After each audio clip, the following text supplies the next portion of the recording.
कहा जाता है कि अगर आप किसी इंसान से उसकी सबसे कीमती चीज़ छीन लें तो शायद वह फिर भी जी लेगा, लेकिन अगर उसकी पहचान छीन ली जाए तो वह अपने ही जीवन में अजनबी बन जाएगा। प्रश्न यह है कि क्या हमारी पहचान वास्तव में हमारी अपनी होती है या वह केवल एक कहानी है जिसे हमने वर्षों तक सुन सुनकर सच मान लिया है। स्विस मनोवैज्ञानिक कार्ल जुंग अपनी प्रसिद्ध पुस्तक Modern Man in Search of a Soul में आधुनिक मनुष्य की सबसे बड़ी समस्या बाहरी दुनिया नहीं बल्कि स्वयं से उसका टूटता हुआ संबंध को बताते हैं। शायद आइडेंटिटी क्राइसिस की शुरुआत भी यहीं से ही होती है। जन्म के समय आपके पास कोई पहचान नहीं थी। आपको यह नहीं पता था कि आप बुद्धिमान हैं या साधारण, सफल होंगे या असफल, बहादुर हैं या फिर डरपोक। लेकिन फिर धीरे धीरे दुनिया ने आपको परिभाषित करना शुरू किया। किसी ने कहा तुम बहुत होशियार हो, किसी ने कहा तुमसे नहीं होगा, किसी ने कहा अच्छे बच्चे ऐसा नहीं करते, और बिना जाने आपने इन वाक्यों को अपने व्यक्तित्व का हिस्सा बना लिया। कार्ल जुंग ने इस नकली पहचान को पर्सोना कहा।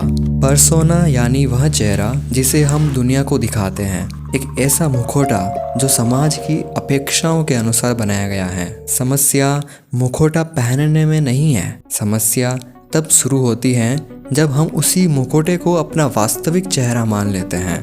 धीरे धीरे हम यह भूल जाते हैं कि हम कौन हैं और केवल वही बन जाते हैं जिसकी दुनिया हमसे उम्मीद करती है। जरा अपने जीवन के बारे में सोचिए। क्या आपने कभी ऐसा निर्णय लिया है सिर्फ इसलिए क्योंकि लोग उसे सही मानते थे? क्या आपने कभी अपने मन की इच्छा को दबाकर दूसरों की स्वीकृति को चुना?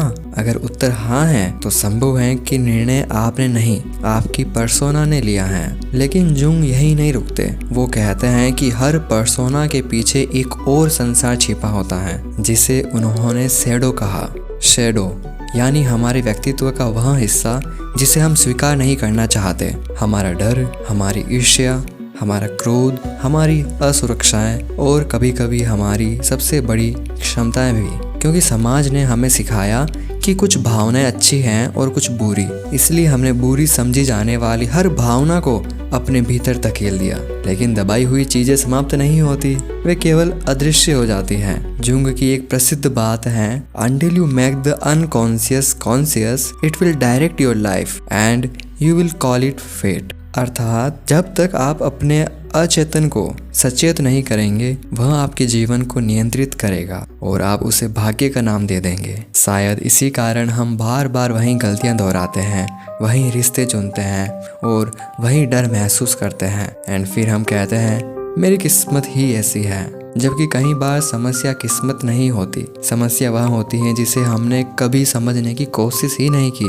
सबसे अजीब बात यह है कि आधुनिक दुनिया ने हमारी पर्सोना को पहले से कहीं अधिक शक्तिशाली बना दिया है। सोशल मीडिया पर हम अपने जीवन का एक चुना हुआ संस्करण देखते हैं। धीरे धीरे हम दूसरों को ही नहीं, स्वयं को भी उसी झूठे संस्करण पर विश्वास दिलाने लगते हैं। एक दिन ऐसा आता है जब हमारी ऑनलाइन आइडेंटिटी और हमारी वास्तविक आइडेंटिटी दो अलग अलग व्यक्तियों की तरह महसूस होने लगती है, और शायद यही आधुनिक आइडेंटिटी क्राइसिस है।